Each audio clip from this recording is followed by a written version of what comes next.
When I boarded that plane for my first trip alone, I wasn't looking for anything except distance. Distance from my city, my problems, my routine. I never imagined that a single moment in a foreign country would change everything I thought I knew about myself, about love, and about courage. But then I met him. He was standing in the golden light of a Middle Eastern sunset, dressed simply, but with a presence so magnetic that I felt myself pulled in before he even said a word.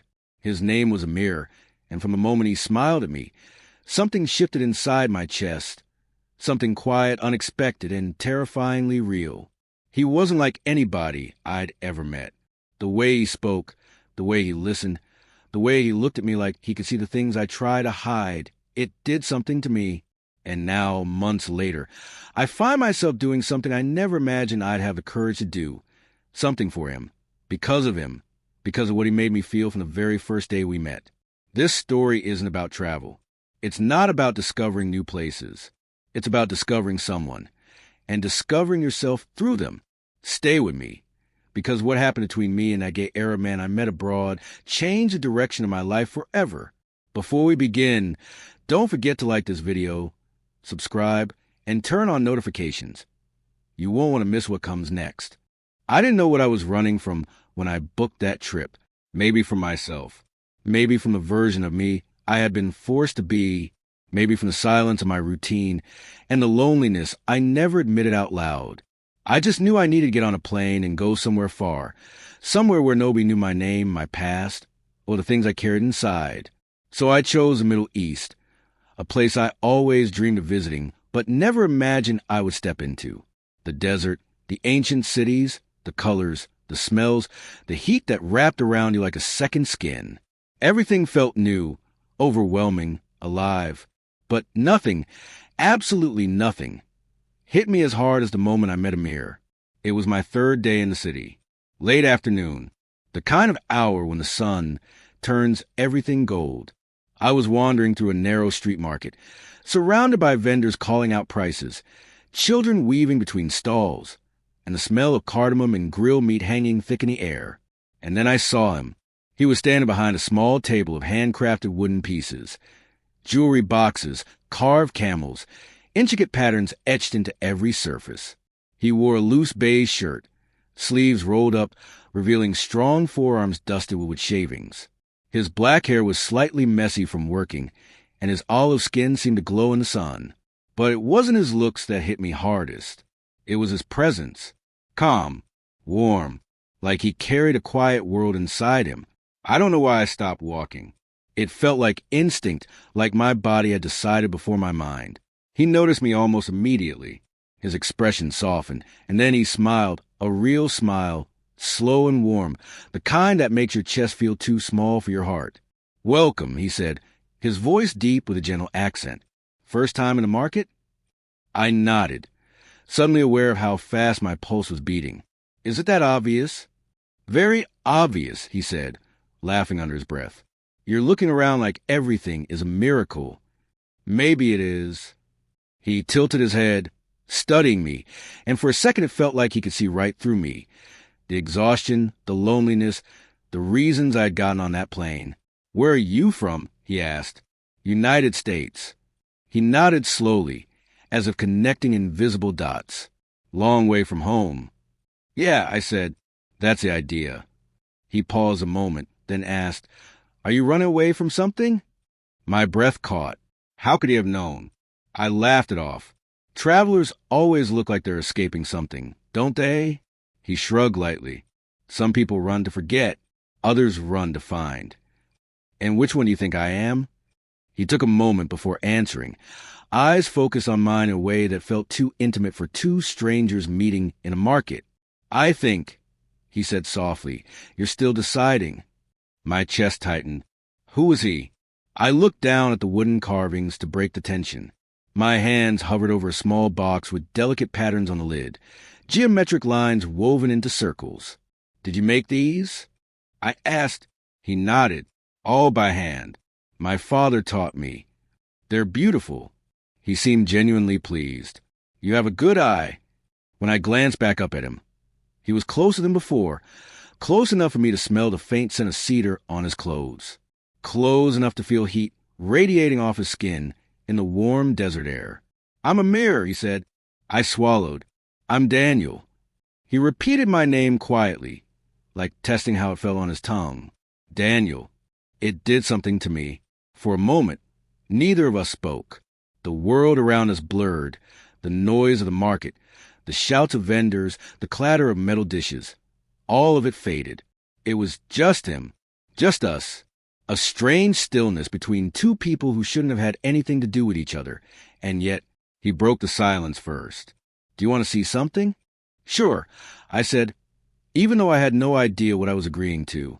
He reached beneath the table and pulled out a small box, more intricate than the others, with patterns carved so delicately it almost looked woven. "This one isn't for sale," he said. "Then why show it to me?" He hesitated. "Because something tells me you'd understand it." Understand it? Understand him? I opened the box gently.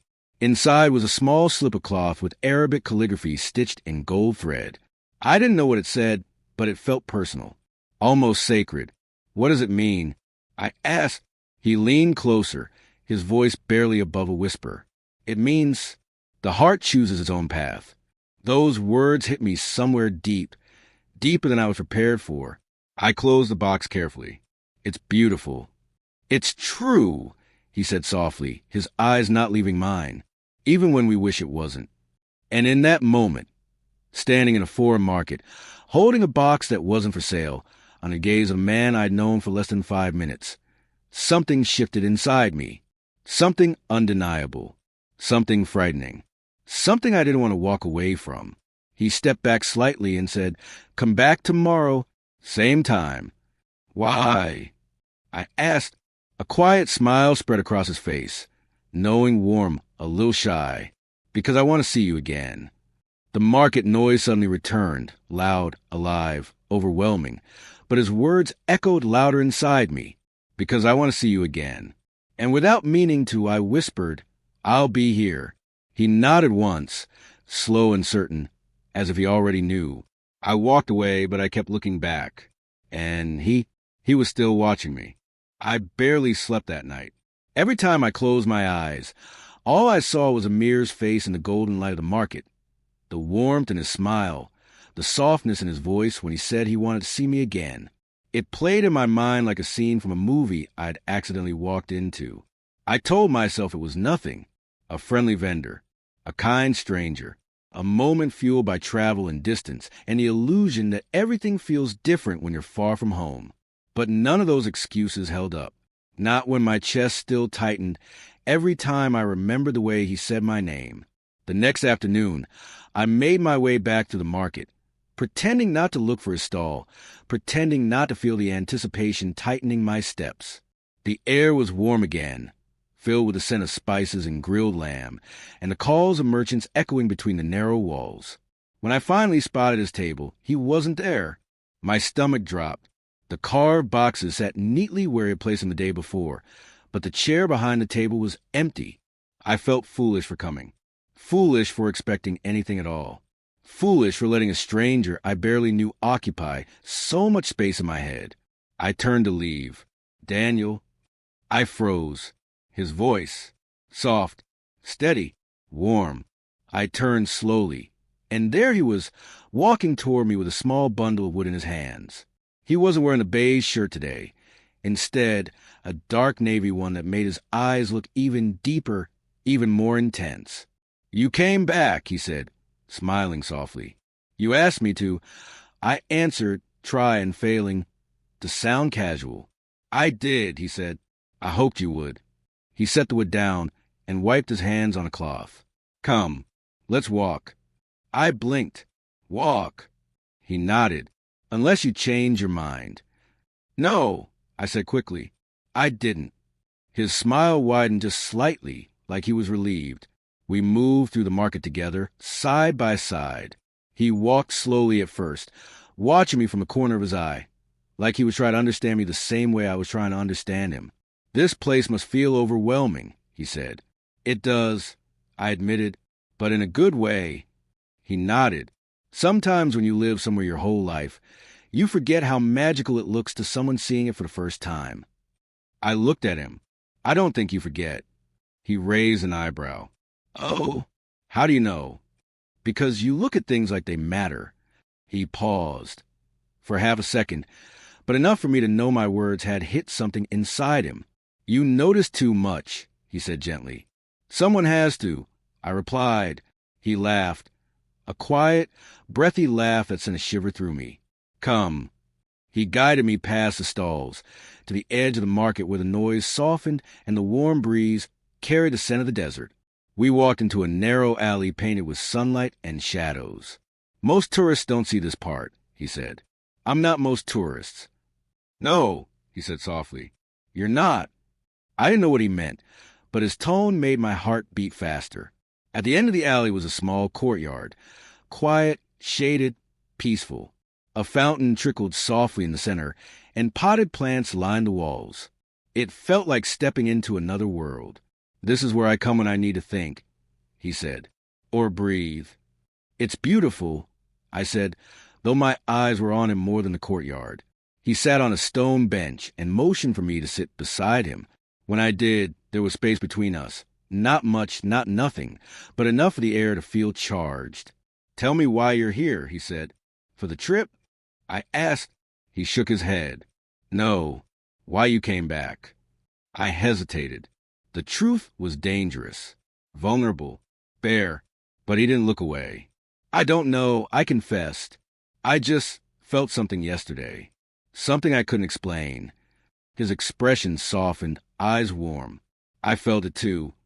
Just hearing him say that did something to me. Something I wasn't prepared for. He leaned forward slightly, elbows resting on his knees. You looked lost when I first saw you. I was. And now, he asked. Still lost, but in a different way. He turned his head toward me, studying my face carefully. I don't want to assume anything, he said, voice low.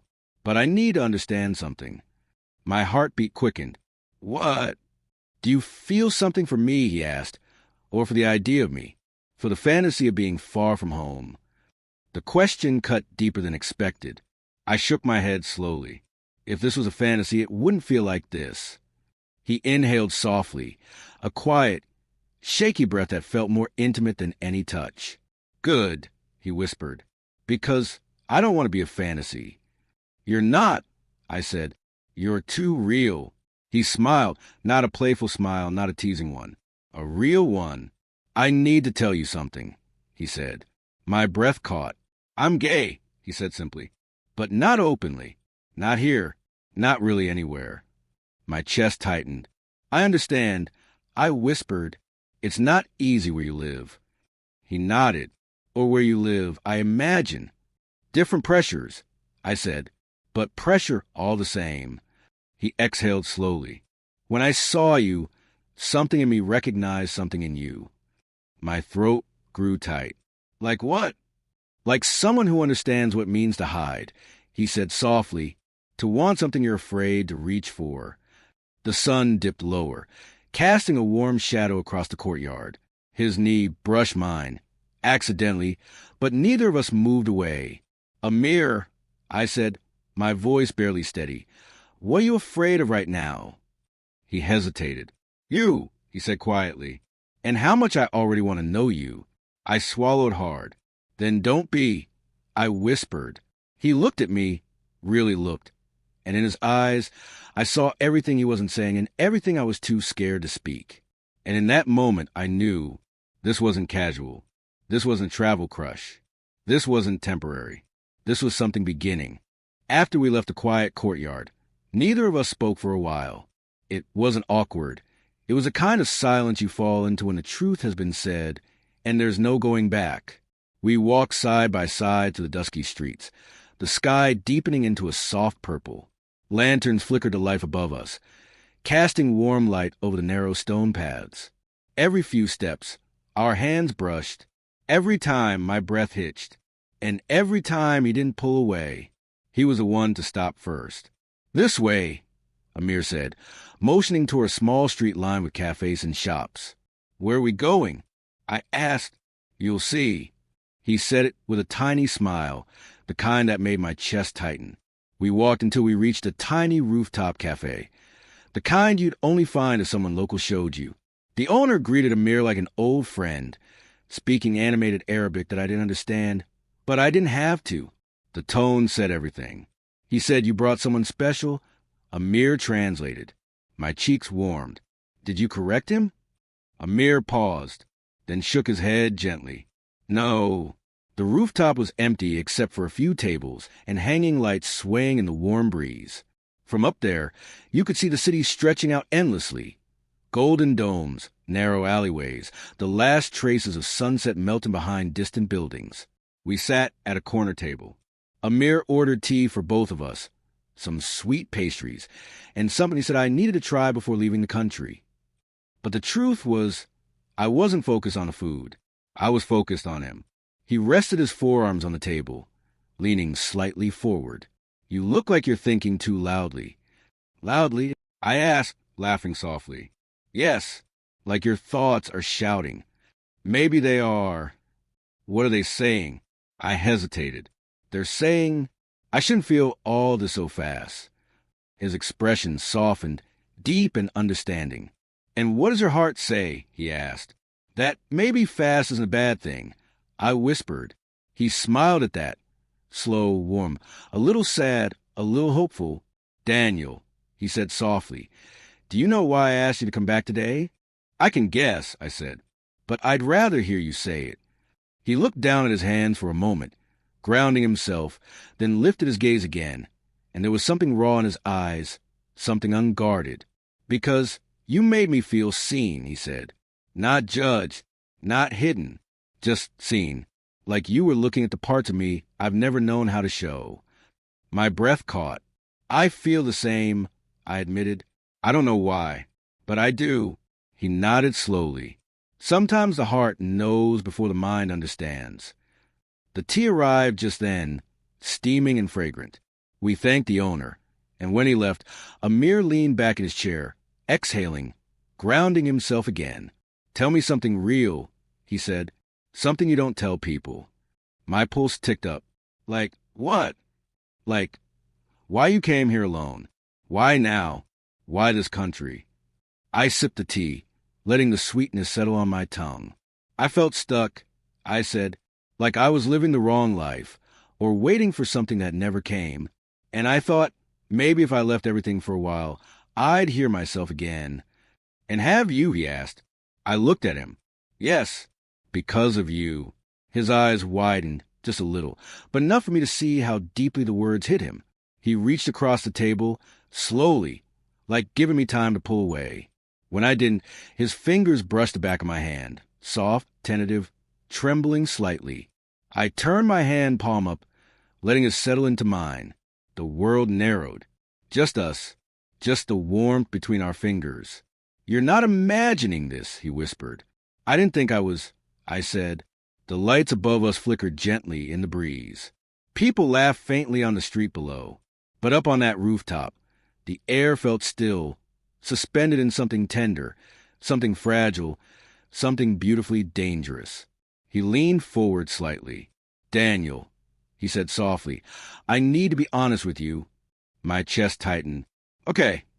Back home," he continued, "I don't get to be this version of myself.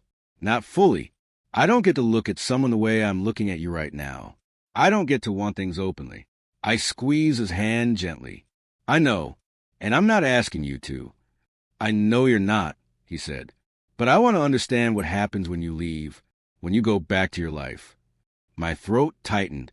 "I don't know yet." "Neither do I," he admitted.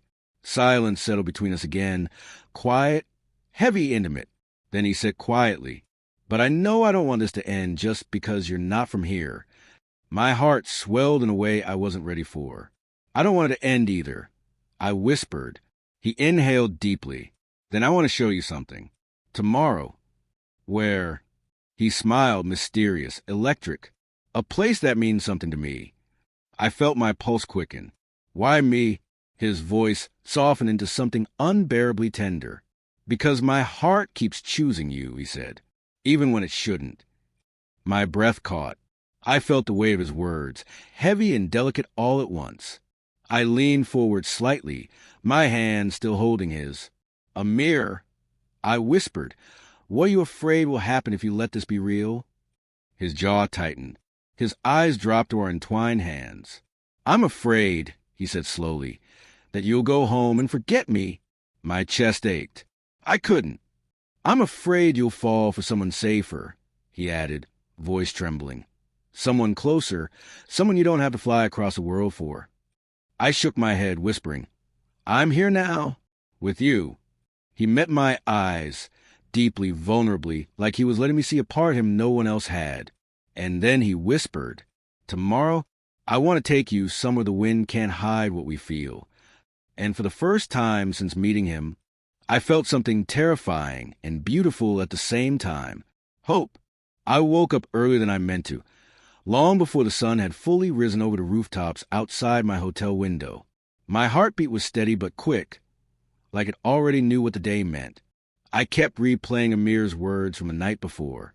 Tomorrow, I want to take you somewhere the wind can't hide what we feel. I didn't know what that meant. I didn't know what he was planning. But I knew one thing. Wherever he was taking me, something important would happen there. I spent the morning pacing my room, checking my phone for a message I was too nervous to send first. At 10:03 a.m., it finally lit up. Amir, I'm outside. Come when you're ready. My breath caught. I grabbed my jacket, ran my fingers through my hair twice, looked at myself in the mirror, saw the nerves in my eyes, and went downstairs. He was waiting by the entrance in a white shirt and light jacket, the sun hitting him in a way that made my chest tighten. When he saw me, something soft crossed his face, not a smile, but something warmer, deeper. Ready, he asked. As ready as I'll ever be. We started walking through the city, away from the crowded markets and noisy streets. The buildings became older, quieter. The wind grew stronger. Every few steps, Amir glanced at me. Not like he was checking if I'd changed my mind, but like he was making sure I was still with him.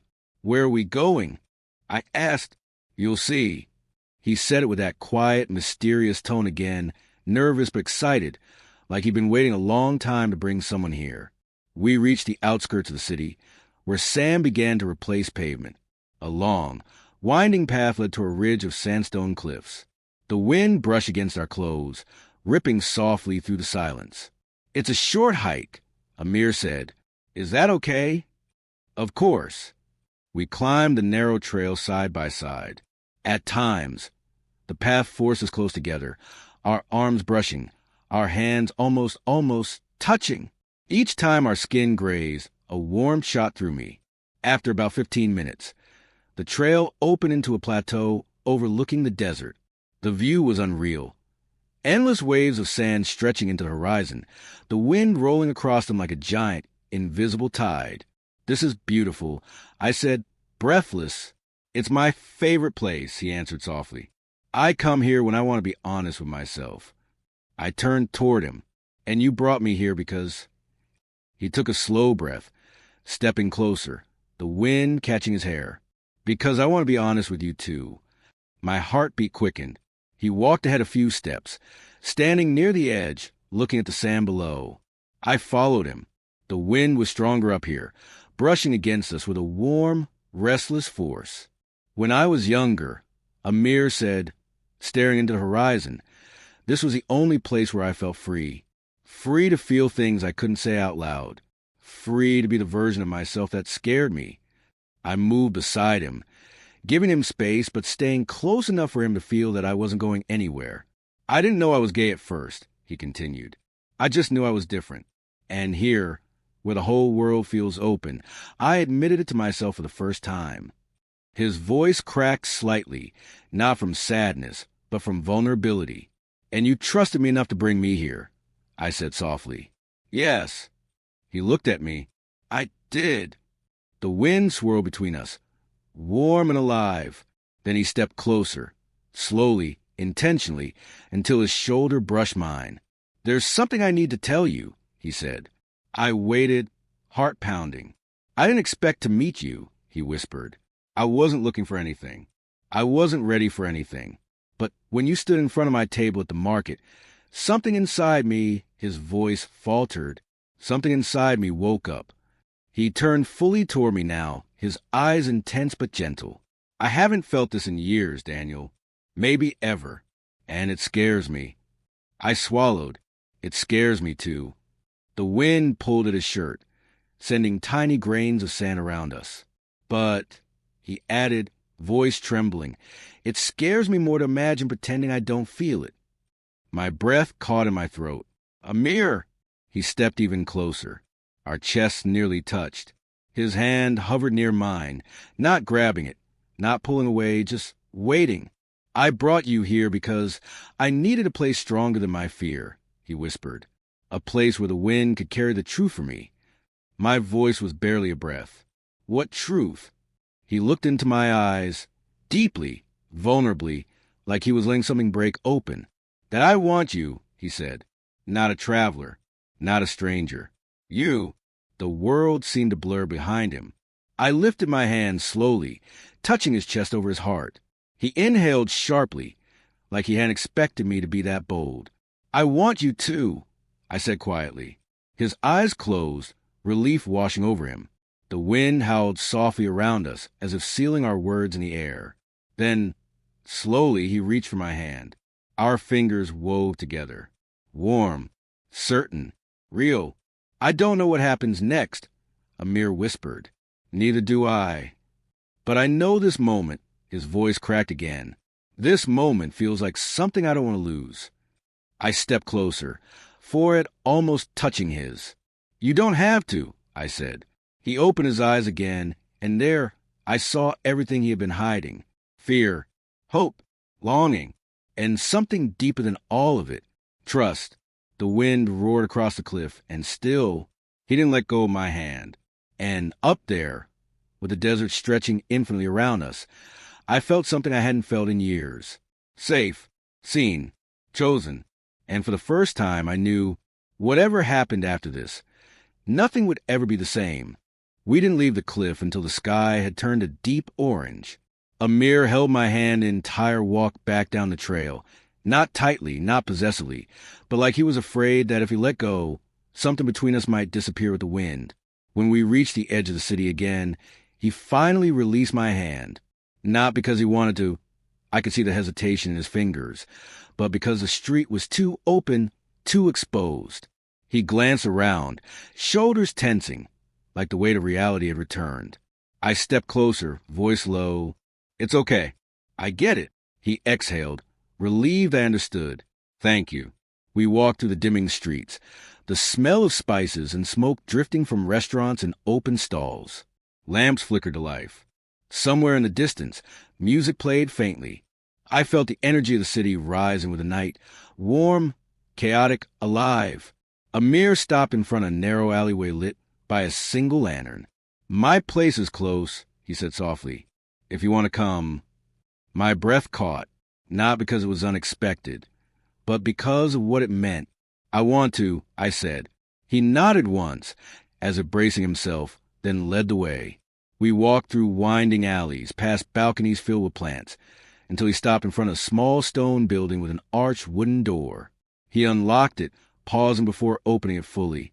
Before you come in, he said, turning to me, I need you to know this is the first time I brought someone here. Something tightened in my chest. I'm honored. He swallowed, then opened the door. His home was modest but warm. Textured walls, soft lighting, shelves filled with books, a small rug, a simple sofa. Everything smelled faintly of cedar and something warm, like cardamom. This is beautiful, I said. It's mine, he replied softly. The only place in my life where I feel safe. I walked inside slowly, letting the weight of what he said settle in my chest. Amir closed the door behind us, and then the air changed. The silence wasn't awkward. It was charged, alive. He stood near the door for a moment, breathing deeply, like steadying himself. I could feel his eyes on me, studying the way I looked around his space, not judging, just absorbing. I turned to face him. Are you okay? I asked. He nodded, but his voice came out low, almost trembling. I'm nervous. Why? Because nothing about this is casual for me. I stepped closer. It isn't for me either. He exhaled slowly, relief and fear mixing across his face. His fingers twitched at his side, like he wanted to reach for me but didn't know how to start. So I made it easier. I took one step closer, then another, until I was directly in front of him. His breath caught. His eyes flicked to my lips for a fraction of a second, and that was all the permission I needed. I lifted my hand, brushing my fingers gently along his jaw. He inhaled sharply. "Daniel," he whispered. His voice said everything he was too afraid to say. I lowered my forehead to his, a slow, quiet, reverent touch. He closed his eyes, his breath unsteady, like the moment itself was overwhelming. "Look at me," I murmured. He opened his eyes, and that was when I saw it. The truth he had been holding back for years. The longing, the fear, the hunger to be honest, finally, with someone who wouldn't turn away. "You don't have to hide from me," I said. His voice came out barely audible. "I don't want to." Slowly, I slid my hand to the back of his neck. He didn't move, didn't pull away, didn't even breathe for a second. His body leaned instinctively toward mine.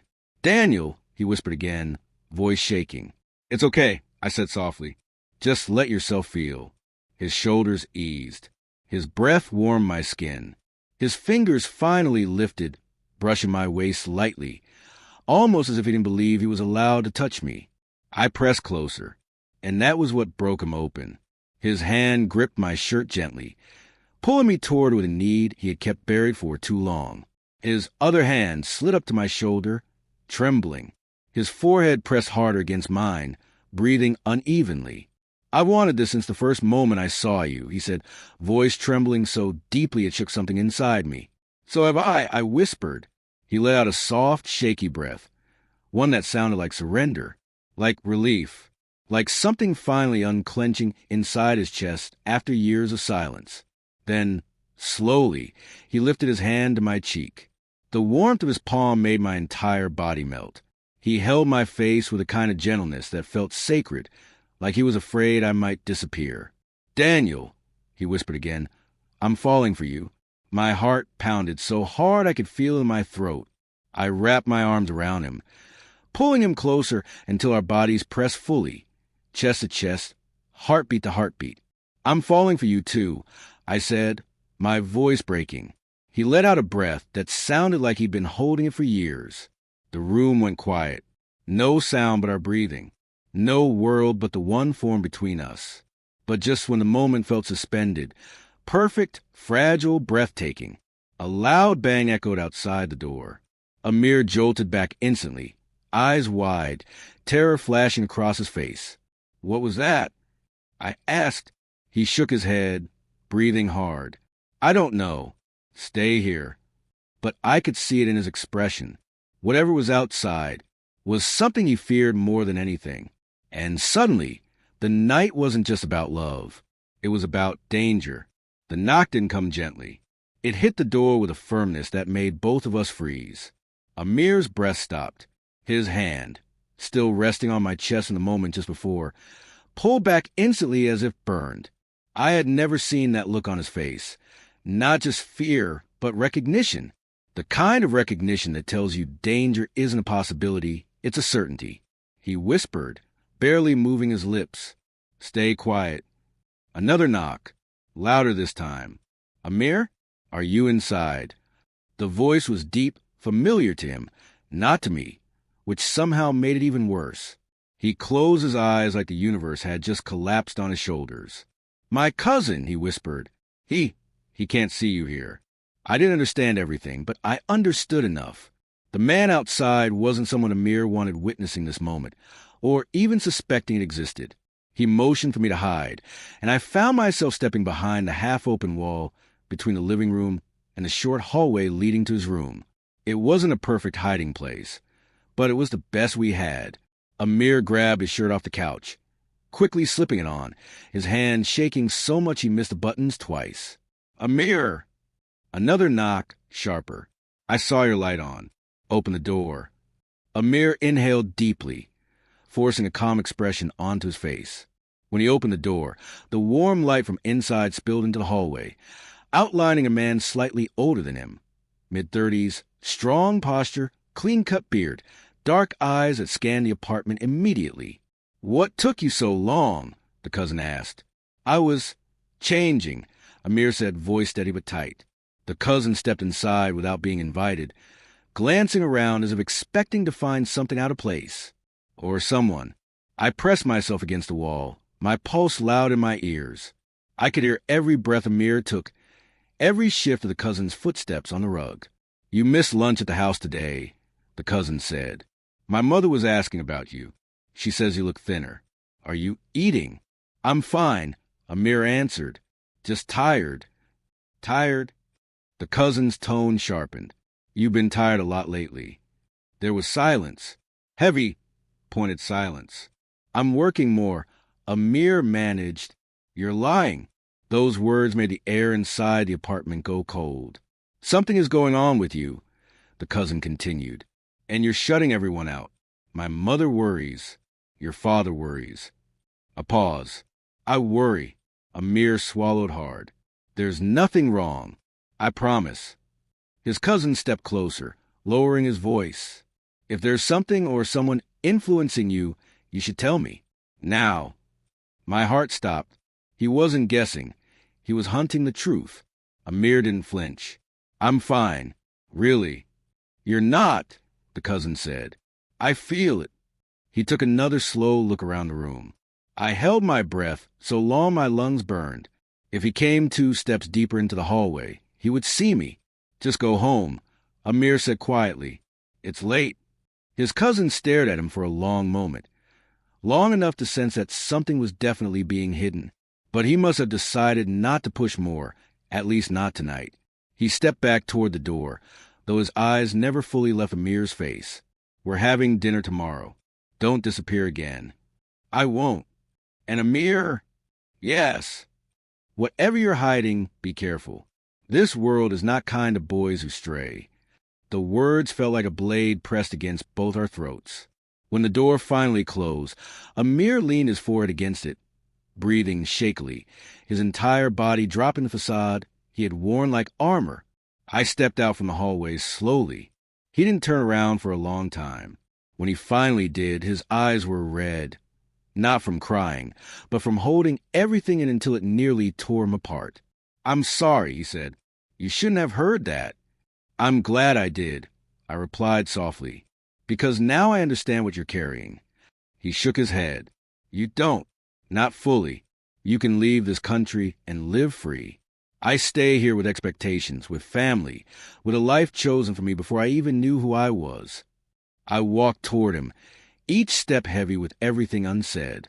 "You're not alone anymore," I told him. He laughed, a broken, quiet laugh. "You think love protects me? You think affection changes centuries of rules? My cousin wouldn't just judge me. He'd expose me. And then," his voice cracked, "you don't know what that could mean." I placed my hand gently on his jaw, and he didn't pull away. For the first time, he let his fear fall onto me too. "I didn't ask you to face this alone," I whispered. "I'm here. Whatever you choose, whatever path feels safe. I follow." His eyes softened, filled with a mix of longing, relief, and pain. "You'd really do that? For someone you met on a trip?" he asked. I nodded. "No, I'd do that for someone who changed me on a trip." He closed his eyes and leaned his forehead against mine. "I don't know how to move forward," he confessed. "So let's learn together," I said. For the first time that night, he smiled, small, fragile, but real. And when he finally kissed me, it wasn't rushed or stolen or secret. It was a decision, a promise that even in a world built to silence him, he wouldn't silence himself anymore. Love doesn't always arrive in the safest place. Sometimes it appears where it's forbidden, where fear lives in every corner, where a single confession can change a life forever. But even then, maybe especially then, love becomes something stronger than we imagined, something that demands courage, something that teaches us who we really are. What happened between me and Amir wasn't simple. It wasn't easy, and it wasn't safe. But it was real, real enough to make me question the world I came from, real enough to make him question the world he had always lived in. Real enough to show us that sometimes the heart chooses a path long before the mind understands it. Maybe you've loved someone you couldn't have. Maybe you've been afraid to say the truth out loud. Or maybe you're still waiting for that one moment, that one person who makes you feel alive again. So tell me, what would you do for the person who changed your life? And how far would you go to protect the love you weren't supposed to feel? If this story moved you, don't forget to like the video, subscribe, and turn on notifications so you never miss the next story. Because there are so many more hearts, so many more voices, and so many more truths waiting to be told.